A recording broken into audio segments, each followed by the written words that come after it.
Welcome to the continuing series, Living a Values-Driven Life at Home and Work, a broadcast series showing first-hand accounts and inspirational stories from individuals and organizations around the world about the benefits they have gained from living their values. And in today's episode 1 of the series, I'm joined by Richard Barrett, Chairman and Founder of the Barrett Values Centre, Thomas H. Brady of the XLR 8 team, and Maureen Watson of the UK Values Alliance. Richard Barrett is an author, speaker, and internationally recognized thought leader on the evolution of human values in business and society. He's the founder and chairman of the Barrett Values Centre, a fellow of the World Business Academy, member of the Wisdom Council of the Centre for Integral Wisdom, and honorary board member of the Spirit of Humanity Forum. He's also the former Values Coordinator at the World Bank. He's been a visiting lecturer at the Consulting and Coaching for Change leadership course run by the said business school at the University of Oxford, and since 2007, Barrett has spearheaded the Barrett Values Centre's work in mapping the values of over 20 nations. Maureen Watson is the co-founder of the UK Values Alliance, whose vision is to put values at the heart of society. Its formation in January of 2013 followed the results from the 2012 Barrett Values Centre UK National Values Assessment that showed a large disparity between the personal values of people in the UK and those they saw in the UK culture. Watson believes awareness helps us to make conscious changes in our lives, for example, to live and work based on our values. She sees developing awareness as key to giving us these choices and, being so fundamental, chose this as her contribution to a World Book of Values. Underlying developing awareness is, for Watson, meditation. Being introduced to this practice and making it a regular part of her life led her to a career change from industrial chemist to financial services advisor, and then to her becoming a personal and business development consultant, incorporating the teaching of Kundalini Yoga and meditation. And Thomas H. Brady of the XLR8 team is involved in finding the unique ability of people, an enthusiastic, positive consensus builder who advocates fresh but often unpopular ideas that lead to self-discovery and change. He awakens our connection with Source, revealing the path that manifests our joy, and is a coach for the future generation of evolutionary leadership coaches. Richard Barrett, Chairman and Founder of the Barrett Values Centre, Maureen Watson, co-founder of the UK Values Alliance, and Thomas H. Brady of the XLR8 team join me today on this episode 1 in the long-term series, Living a Values-Driven Life at Home and Work. Welcome back to the long-term series, Living a Values-Driven Life at Home and Work, featuring today with Richard Barrett and myself, Maureen Watson and Thomas Brady. And I'll start with yourself, if I may, Richard Barrett. Richard, welcome back. Thank you, David. And Tom Brady. Tom, welcome back to yourself, sir. I'm so happy to be here with you all. And to Maureen, a great pleasure to have you joining us today. Thank you very much. And today we're talking or have a focus on personal development, with specific focus, of course, on the personal values. And I'd like to start with yourself, Richard. We are into the second program in the series, talking about the PVAs today. And your initial thoughts as we start the program with Tom and Maureen. Well, thank you, David. Yes, as part of this, the first program after the introduction, which was our last program, we wanted to focus on the personal values assessment, which any one of our listeners can take part in. It only takes 4 or 5 minutes, and within a couple of minutes, you'll get a free self-assessment showing you to which levels of consciousness your values are attributed. And this is a very meaningful exercise for many people. And today I wanted to spend some time going over the results of that exercise with my good old friend Tom Brady, who went online and did this exercise. By the way, if you want to do that at the end of the program, please feel free to do so. You would get there by going to www.valuescenter, that's spelled CENTRE for our American listeners, valuescenter.com/PVA. And so later on in the program, we're going to be picking up from where we left off on the last program when we talked about the World Book of Values. And one of the contributors to that was my good friend Maureen Watson. And she's going to be talking about one of the values that is really important to her. Thank you so much, Richard. And just for our listeners, in case they haven't listened before, I'd like to start off with a brief background, I think, from Tom Brady and Maureen Watson. Could I start with yourself, Maureen, before we launch into the program? A brief background from yourself, if you would. Happy to do so, David. I started my work journey as a chemist, and although I felt very much a square peg in a round hole, I think given that after 2 years in that job with too much responsibility for a 21-year-old and working with people who knew a lot more chemistry than I did, I suffered what would be termed nowadays stress. The positive side of that was it led me to meditation, and meditation has been a fundamental part of my life for a long time. And there's a very good quotation that I read recently from Sir John Templeton, which said that when you master your mind, you master your world. So I try daily to do just that. Also, being into meditation, it took me well away from chemistry into financial services and then into personal and business development, where I've spent most of the last 15 years. And latterly, in 2013, became the co-founder of the UK Values Alliance, whose vision is putting values at the heart of society. Maureen, thank you so much for that. And just before we do launch into the depths of this program, Thomas Brady, Tom, could you also very kindly provide our listeners with a brief background? Well, I'm going to start a little differently. When I was making the decision with Source Energy to come into this world again, I wanted to teach people to love themselves. However, I didn't know at the time that I had to love myself first. So I was born into an alcoholic family with terrible self-image. And then by the time I was old enough to make my own choices, I spent 20 years as an abusive drinker. And so in the age of 37, when I got sober, this will be my 30th year, is when I woke up. And the reason I woke up is because I knew I was violating the values that were in there somewhere. So I always attribute my sobriety to a kind of an awakening of the values that I had to figure out and that I wanted to live. From a professional standpoint, I spent 20 years in healthcare and then left healthcare because the people I was working with didn't have the same vision for what it was like to run an organization. And I, in 1996, started my consulting practice. And then in 97 or 98, I met Richard in Acapulco, because somebody's got to be there, and fell in love with the Value Center work. And so I've been a staunch supporter and user of the Barrett Value Center ever since. Tom, thank you so much. And I was interested there, Richard, when Tom talked about waking up, because in actual fact, that's much of what Maureen Watson talks about in the book as co-author around awareness. But we are here today on the PVA. We are obviously talking in the future to personal, organizational, societal domains here. But in terms of personal, where would you like to start with this, Richard, in terms of where Tom is and his work in this domain?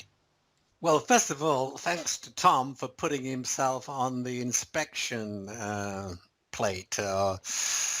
We're not quite doing an autopsy because he's alive and well, but we're going to dig into Tom's values, and I'm going to be asking him a few questions that come straight from the results of his personal values assessment. So first of all, Tom, thanks for volunteering, if I can use that word. So the first thing I noticed about your personal values assessment, Tom, is all of your top 10 values are located in the upper three levels of consciousness.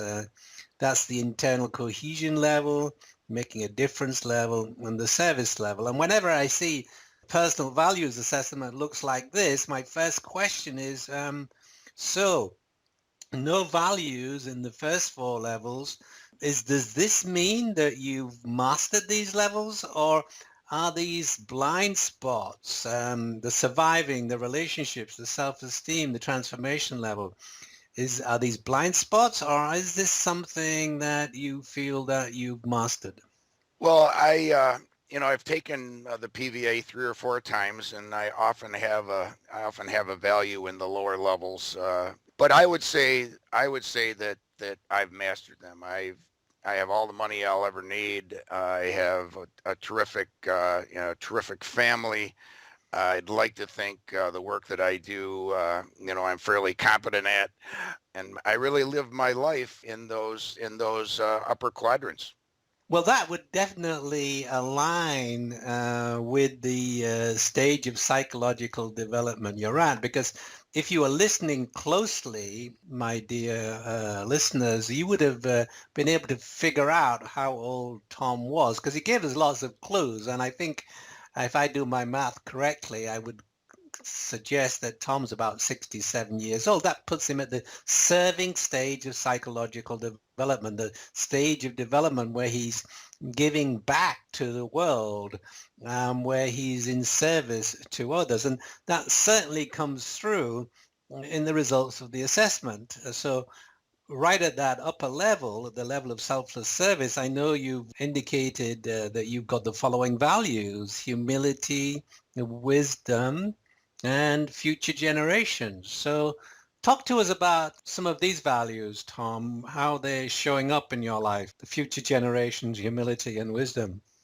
Well, the future generations, I just took that off of my core values about 2 years ago, my top 5 values. But I've had the wonderful experience to work in leadership development, and part of what we do is to help people really understand their purpose and mission and values and all the rest of that.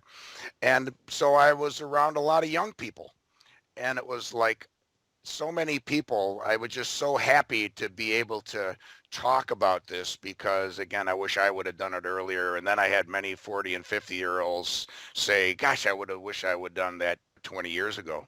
And then my son has recently joined the practice to take it to the next level, and he's already in the last 3 years taught me so much that it's pretty incredible.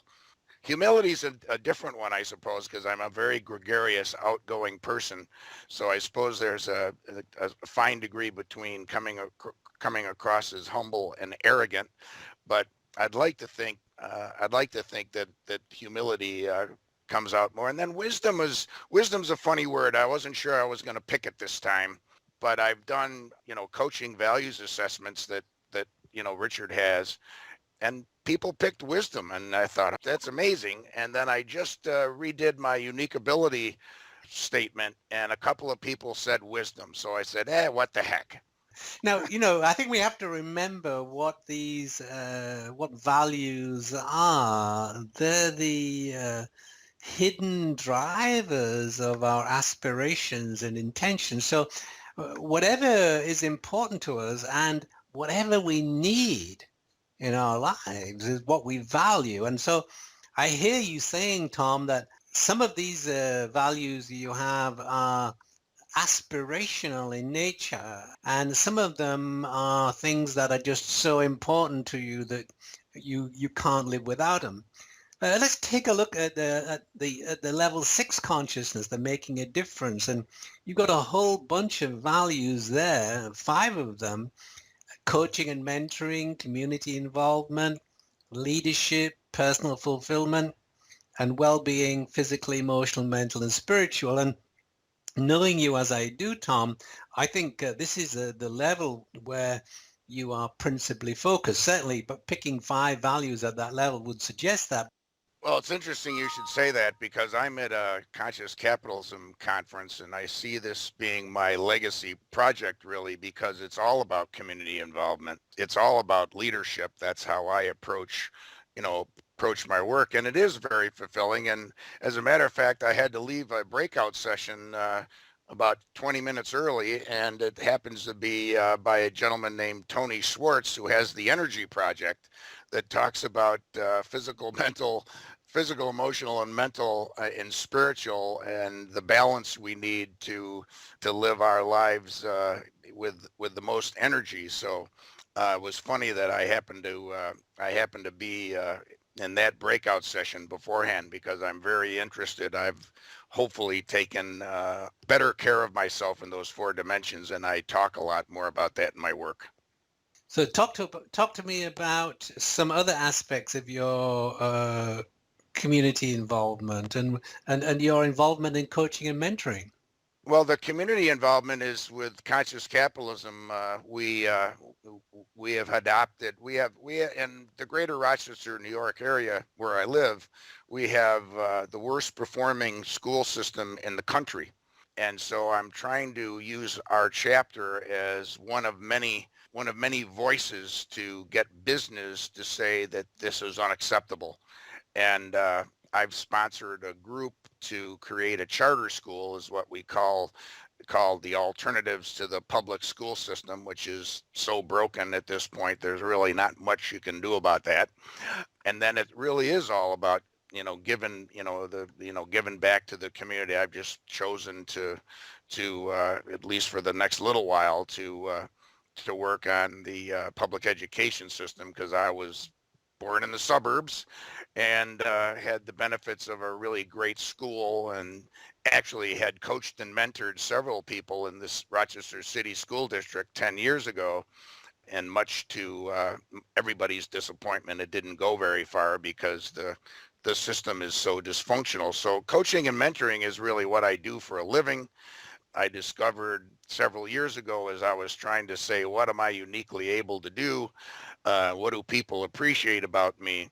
The feedback that I got didn't say coaching and mentoring, but it basically said coaching and mentoring after I looked at it. And it redirected, it happened to be one of my strengths as a leader, but it really redirected my whole focus of what I wanted what I wanted to do for a living. And again, the conscious capitalism talks about higher purpose, conscious leadership, conscious culture, and a stakeholder orientation. And just as we say at the Value Center that, organizations don't change, people do, and organizations don't change until the leaders do. So it fits perfectly into what I've always believed. Can I just intervene there, Richard, and just very briefly ask you, why did you skip immediately to making a difference? Because prior to that, you had asked Tom about future generations. Tom is talking about the system which is dysfunctional. That tends to be common these days. But making a difference, where were you going where you posited that question, Richard? Well, I was starting at the 7th level of consciousness, which is selfless service. I then went down to the 2nd level from the top, or the 6th level, which is making a difference in the world. And then I was planning on going to finding meaning in your existence, or the internal cohesion level. You jumped in right there, David, and I was just about to ask you whether in fact you had any comments on what you'd had so far. I think the most interesting thing to me, Richard, is when you're talking about future generations and asking Tom about this. That interests me because the generations that I'm seeing today, particularly in the UK, funnily enough, are very cohesive. They seem to be very community-led. I wonder what that is telling us specifically. I think that's very important. Are they accelerating through those psychological levels of development? And it was obviously an important factor when you asked Tom about this. Any thoughts to that? Yeah, I do maintain that that people evolve in stages and that you can't jump stages. And so I think what you're seeing amongst these young people, not just in the UK, but also in other parts of the world, is a new worldview. You see, we grow in stages, we operate at levels, and we're living within worldviews. And the worldviews have been accelerating and shifting over the past 200 years at a really strong pace. And so what you're seeing, I think, in these young people is the manifestation of a new worldview, which suggests that they're operating at the higher stages of psychological development, but they still have to pass through all the other stages. So what is happening here is a sense is that the young people are feeling this impulse, let's call it the soul impulse. However, they still have to live their lives, move from being single to living with a spouse and a family, holding down a job and a career, being a leader or a supervisor or a manager to other people, etc. So there's still a lot of stages of development that they have to pass through before they can fully enter the highest stages of psychological development. Now, Tom, who, as we know, is in his late 60s, has been through those stages. And I think that was well illustrated in his life story. And so that's what we're dealing with here. And I think this phenomenon that we're seeing in young people is a shift in worldview that is indeed going to accelerate personal development, but we still all have to grow through the different stages of psychological development. I'm sure that you'll want to talk to Tom about this, pose some more questions. But can I just ask you, because Tom has said that there is some dysfunction in education in academia.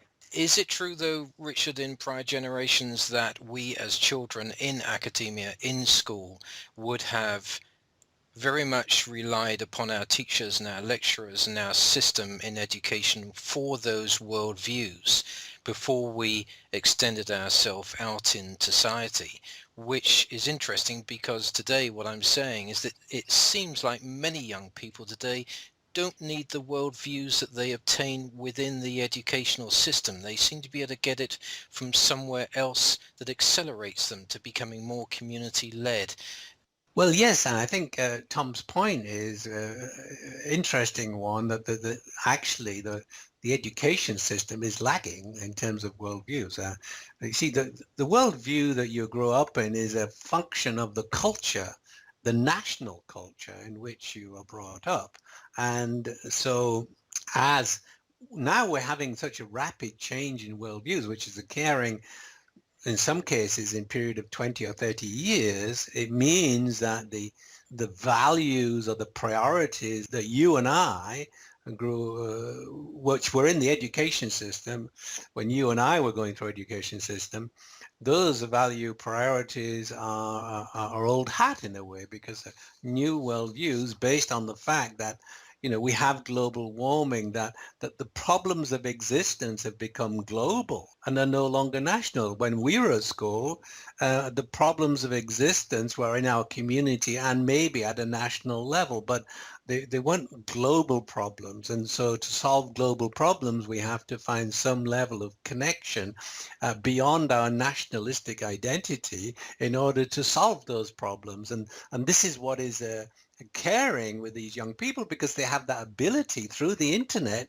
to connect with people who are not like themselves. They don't necessarily, well, they speak the same language, although people from many other countries now speak English, but they dress differently, they come from different cultural backgrounds, and yet they're able to connect in a worldview which represents their common survival. And, this, I don't think, is being reflected in our educational systems, which are holding back. In fact, let's ask Tom what he thinks about this, because this is, a key point in what he's been trying to do in his community.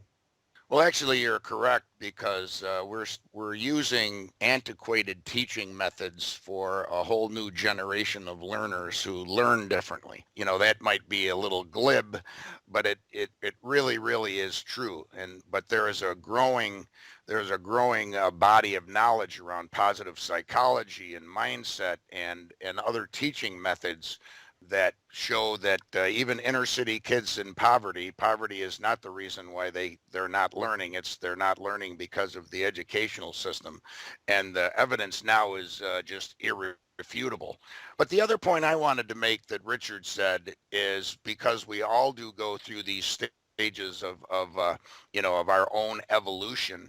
I would submit that we had the same, we meaning I'm an early boomer, but the early and late boomers had the same desires as the millennials do now. However, our generation of leaders, which is really the people older than us, and they were the world's greatest generation, we call them in the United States, but they basically would have none of it. It was, that sounds great, but business is, about making money. People are machines. So very few people, only the few like the John Mackeys of the world and some of the others who started their own business and grew to a global voice are able to say it. So the difference in my view with the millennials now is our generation is a little bit more open to helping them figure it out, and they're actually going to help us figure it out. But we're way more open than are the people we look up to as leaders. So that's one of the things I am most optimistic about. There's a much more of a partnership between the young people and my generation, and we're going to try to create the 21st century organization out of it. Can I just ask you, Richard, that certainly supports what we talk about in terms of dependence to independence to interdependence that you talk about. I think that Tom was just talking to interdependence very much there. Yes, I think he was, and that is the sixth level of consciousness. The making difference level is all about interdependence, because what we realize at this level of consciousness that we found our unique gifts and talents and that bring meaning to our lives, and in order to maximize that meaning and maximize our leverage in the world, we have to move to the sixth level, the making a difference level, and we have to collaborate with other people who share a similar purpose and share similar values in order to leverage our impact in the world. And this is what I think Tom is speaking to and represents, I think, a significant aspect of his personal values assessment. So he's not only wanting to share the lessons he learned with others, but he's also collaborating with others to make a bigger difference in the world than he could on his own. I'd like to just complete this discovery of Tom's values by speaking to the fifth level of consciousness, finding meaning in existence. It's a sense of internal cohesion, where Tom lists a couple of values, which one of which is generosity. The other one, The enthusiasm and positive attitude comes from my unique ability statement. My unique ability is I am an enthusiastic, positive, and doesn't really matter what the next part of it says. So I've been studying both of those words for a long time, and theos being spirit, which was the last thing that I decided to pay attention to, and then positive attitude around appreciative inquiry and positive psychology. And actually, my son is finishing up a master's in applied positive psychology with all the people that I've read over the years. So it's like, coming full circle. And then generosity is really the having our basic needs met is I can give a lot away. I do a tremendous amount of scholarships, a tremendous amount of free work for those organizations. I'm going to be focusing a little bit more on schools, going forward. But it is also one of the values that gets me in the most trouble because it's hard to say no sometimes. yeah, I can understand. There's a careful balance, Tom, that I found, I'm sure you found it too, between wanting to contribute and maintaining balance in your life. Yes, very much so. And it really, probably more so recently.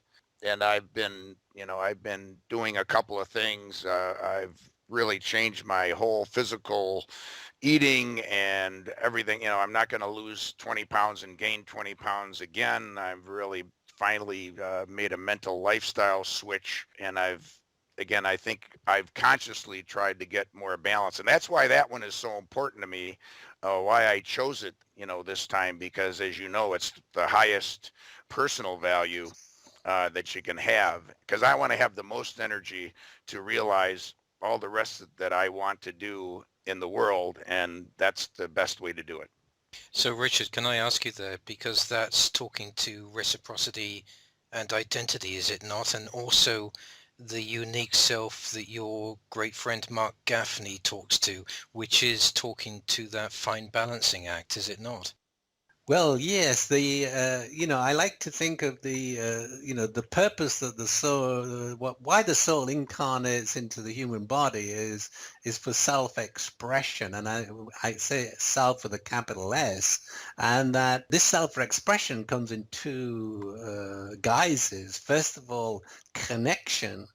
And secondly, contribution. And the connection piece is all about leading a values-driven life, which is what we're talking about on this series of programs. But the contribution part is all about living a purpose-driven life. And what I have noticed amongst my peers and other people is that getting that balance right between living a connected life and a purpose-driven life can be quite difficult. You can get carried away with the kind of mission aspect, the contribution part, and neglect to develop the connection part, the heartfelt connection with your family and friends and acquaintances that you have in your working environment.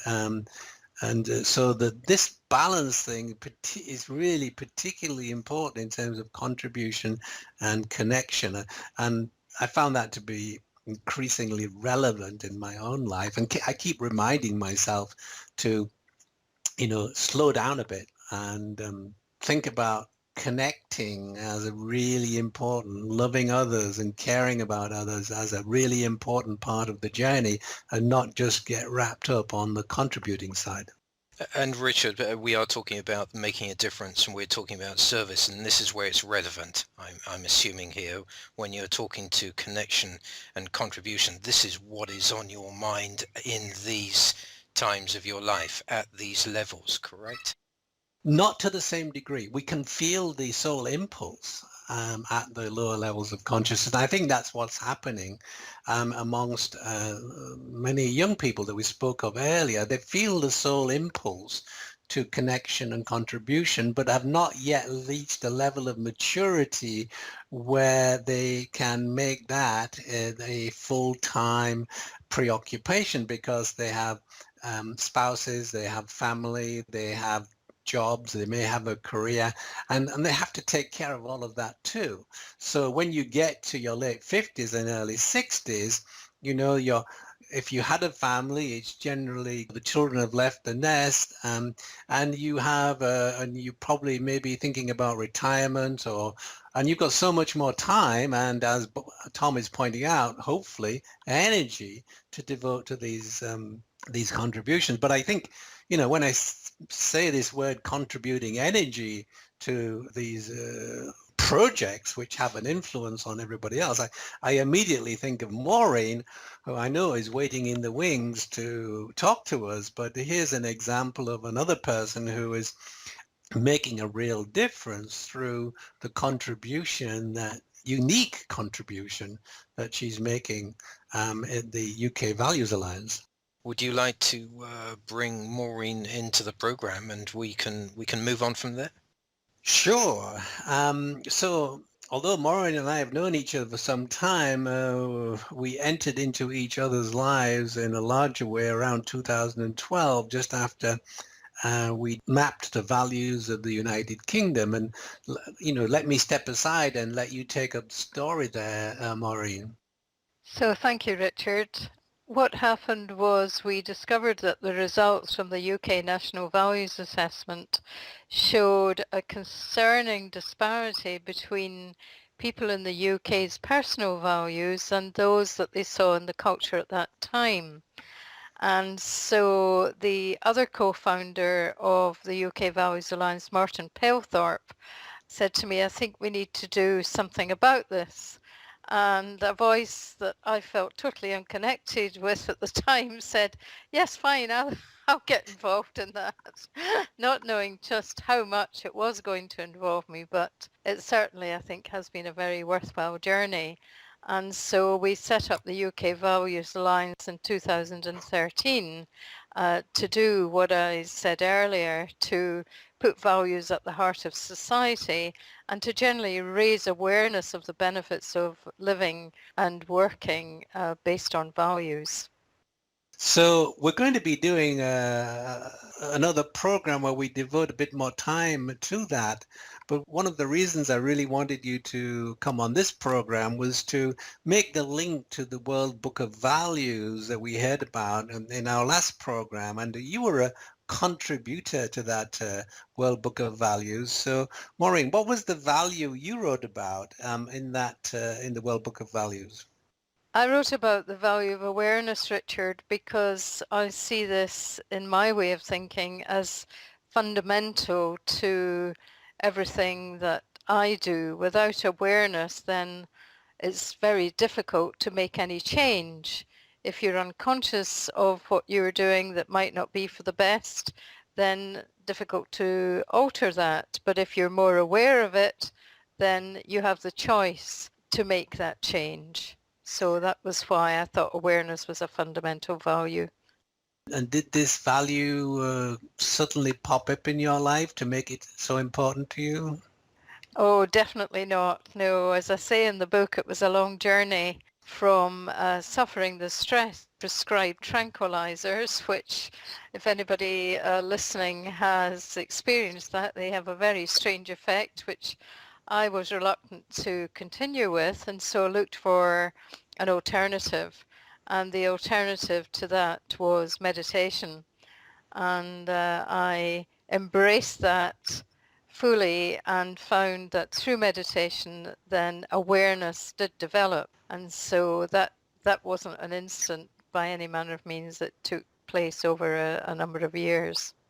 Could I ask you, Richard, what your closest value would be if you were offered the word awareness? Would it be clarity?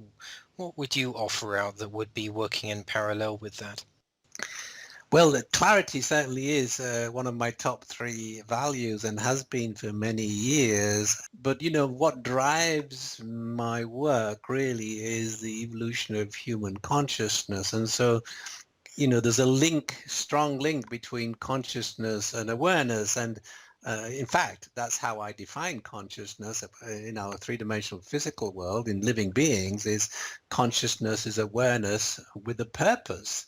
And once you've become aware, you begin to realize that through that awareness, you can satisfy your purpose. And I go on to say that the purpose always, no matter what organism you are, whether you're a cell, a giraffe, a hedgehog, a human being, or a nation, the purpose is always the same, and that's to maintain your internal stability and external equilibrium. And that internal stability is something that you find through mindfulness and meditation, because you begin to align the needs of the ego with the motivations of the soul. And it's when that's out of alignment, you suffer from this internal instability. And stress is just another word for that internal instability. Another word for it could be anger or upset. Whenever we're less than we can be, and we feel this sense of something not quite right inside of us, that is a lack of internal stability and basically a lack of alignment between the ego and the soul. So I would say that for me, listening to Maureen talk about awareness, what actually she was talking about really was conscious awareness, becoming consciously aware rather than unconsciously aware. It would be interesting, wouldn't it, to ask Thomas Brady, Tom, what would you appoint here as a value? You're hearing these words, clarity and awareness, that Maureen offers out and Richard offers out. What would be the value that would come up in your mind?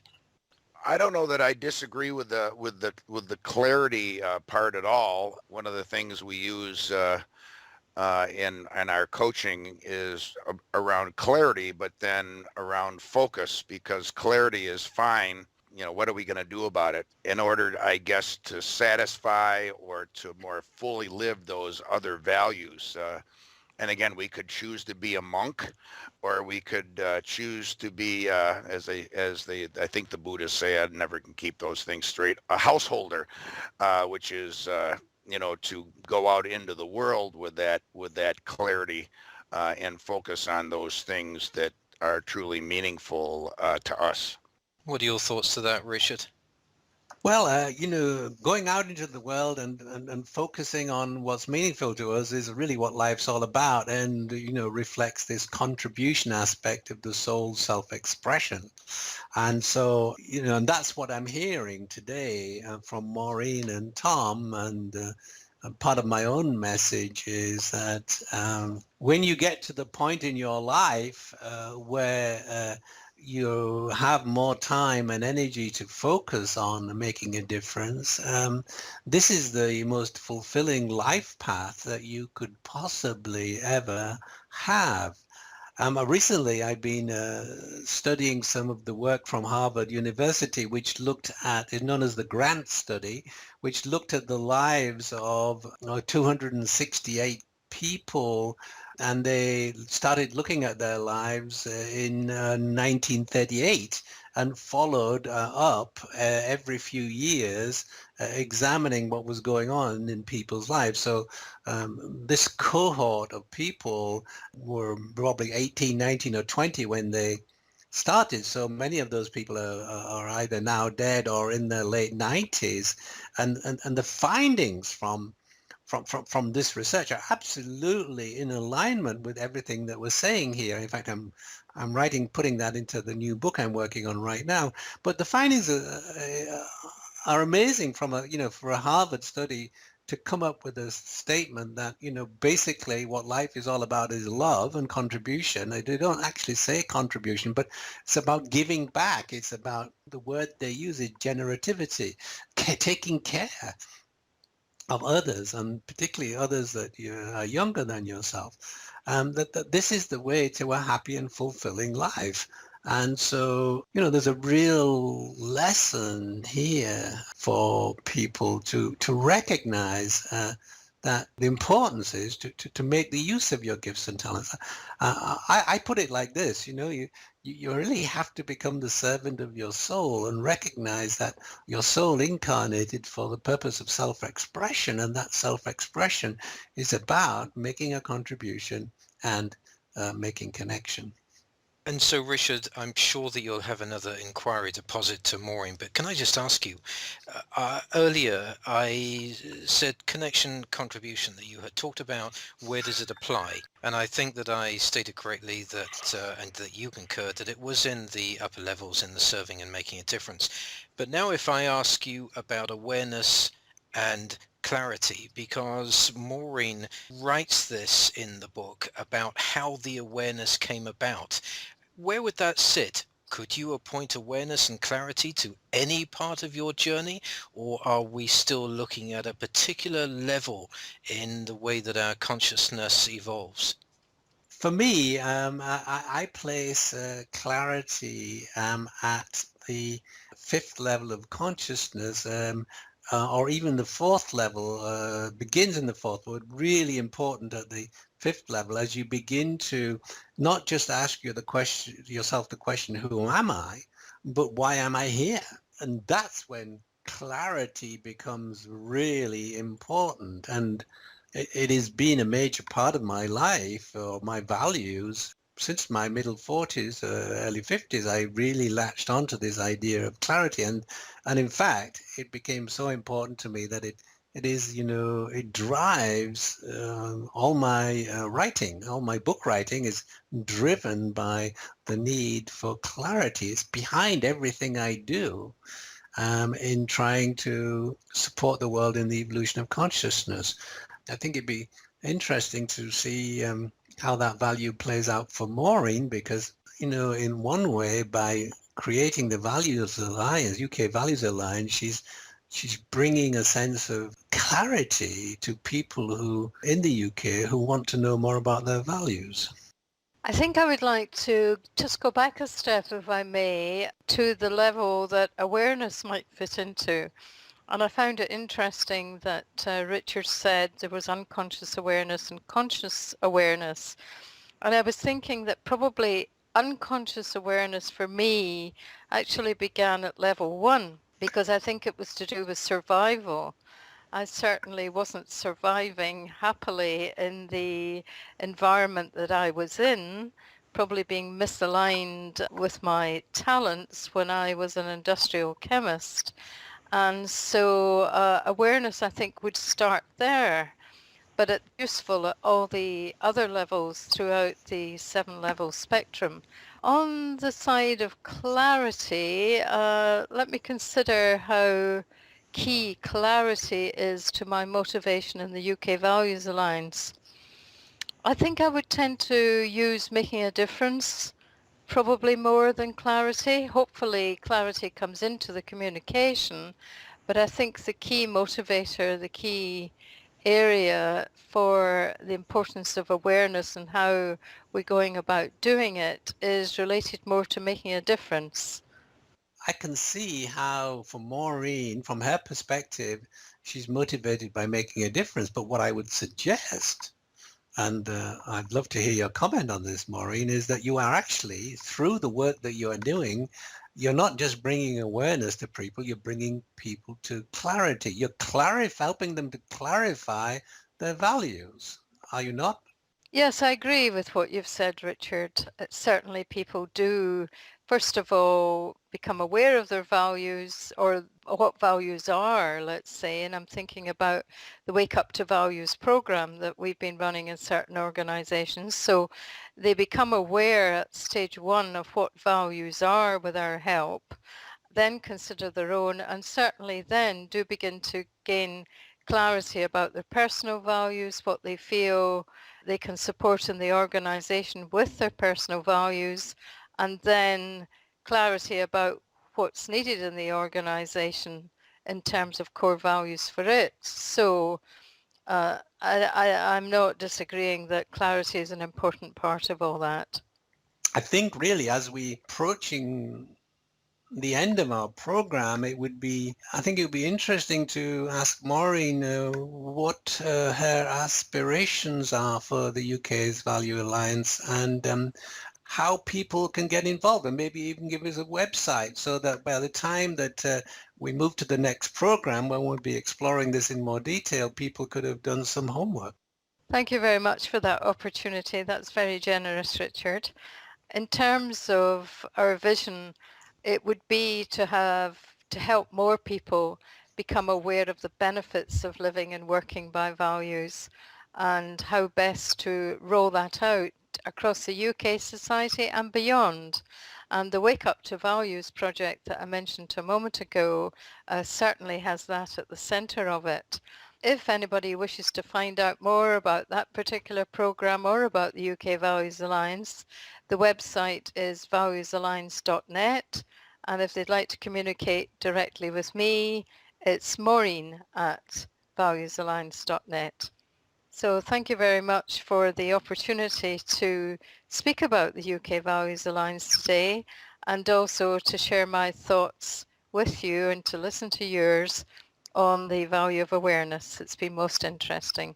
Well, before you go, Maureen, I really have one more question for you, because I know that the UK Values Alliance has been instrumental in focusing attention from other countries onto setting up something similar. That I know there are similar alliances beginning to occur all over the world. Maybe you could just say a word about that. Yes, certainly. One of the key members of our management group, let's call it, which we call a steering group, is Alan Williams. And he took this thought of spreading what we're doing across the world to heart very early on and has been very committed to so doing. And we're delighted to say that we're at the stage of looking at how to bring in other people that would like to set up values alliances within their country and to make that part of our website, to develop the website to include that. So exciting times, and watch this space. Let's conclude the program. I guess it's a three-pronged inquiry, Richard.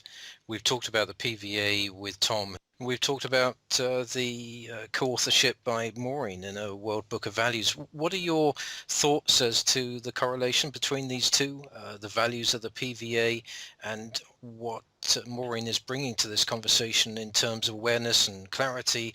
And of course, on her official website, they do talk about a sense of clarity, authenticity, empowerment, self-control. We could talk for many hours on this, but what are your thoughts after our dialogue today?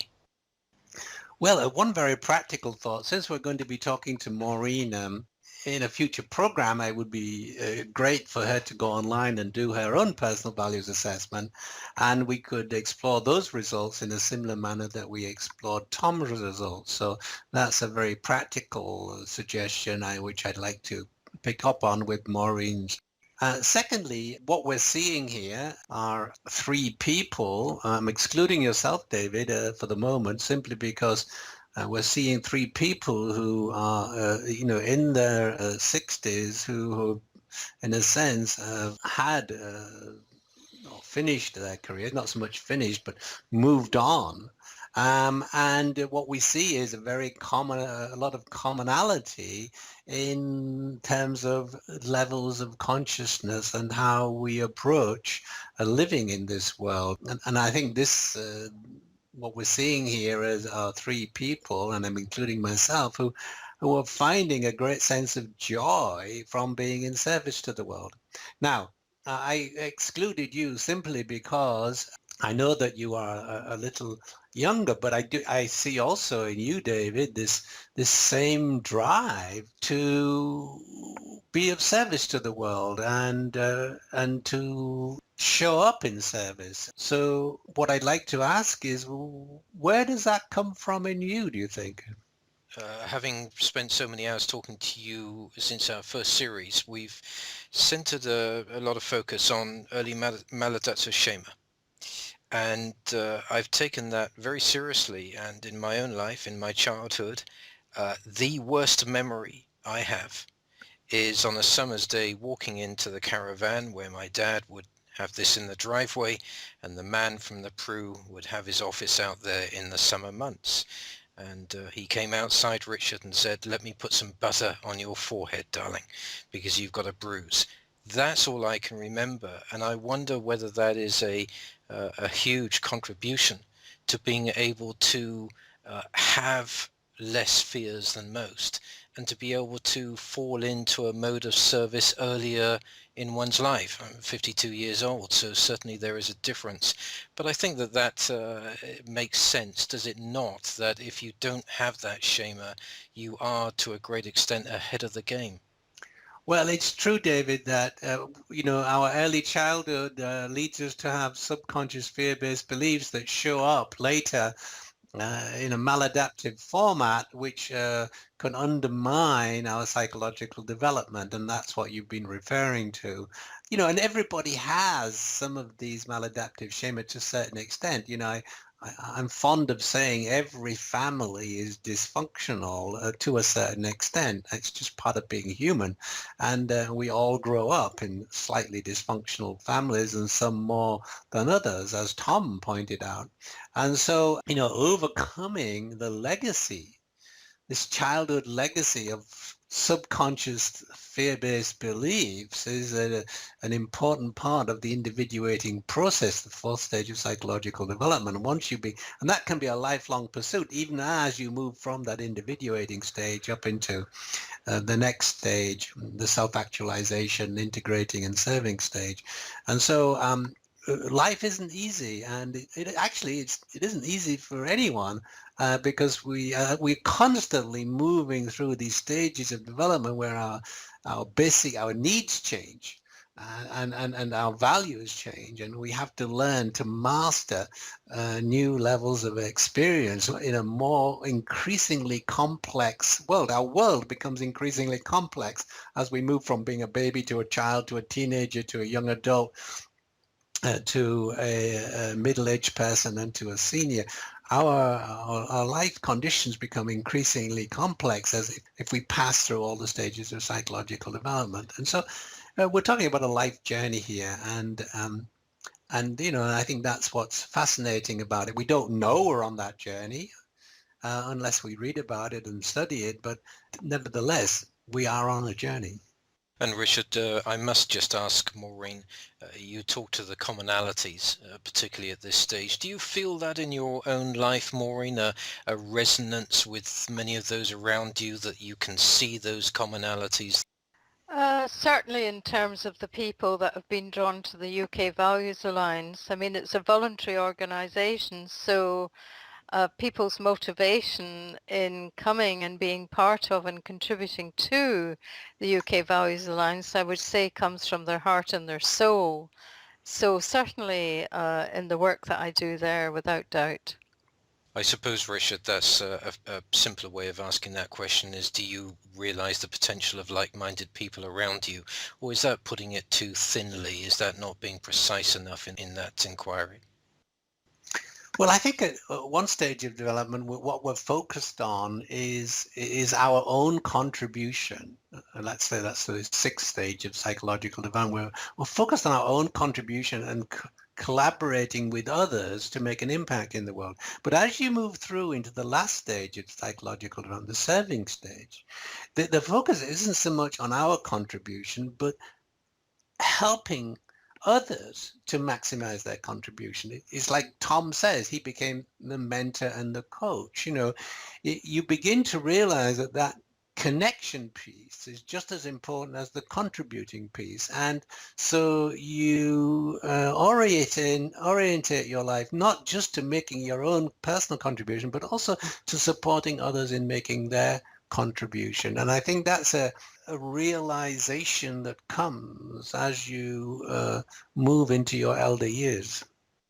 We've reached the end of the program, Richard.